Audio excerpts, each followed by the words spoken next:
You have the vanishing point. So you have this V, an upside down V, right? And the point of the horizon, basically, any object at the point of the horizon becomes relatively smaller, regardless as if that object far away is bigger than the object close to you. So the closer the horizon is, the smaller the object becomes, and it becomes more soft.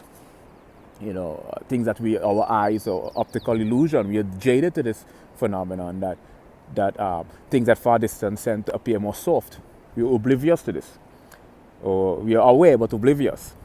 So on a two-dimensional canvas, things that are far apart are soft and smaller and soft. And as things begin to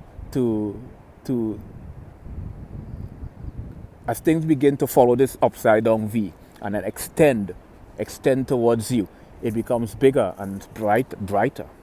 Sometimes it may be soft, but there are exceptions to the rule. The reason why a close object may appear soft is because you have to take certain aspect of light and its reflection of the object during that time.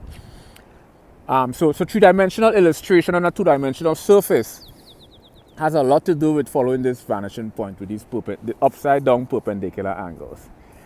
And all objects that extend towards you from that point to where the two preceding line diminishes, all objects coming to you becomes bigger and brighter.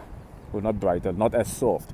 But they come into you, they're extending towards you, not at a horizontal or vertical angle. They have to extend towards you at a perpendicular or a diagonal angle.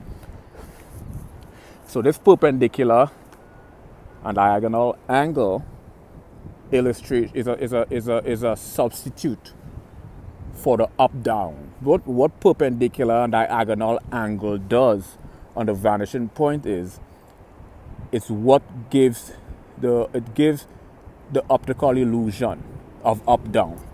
And what you're really seeing is an optical illusion, because this perpendicular angle that these objects are running on. Some may be soft, some may be smaller, some may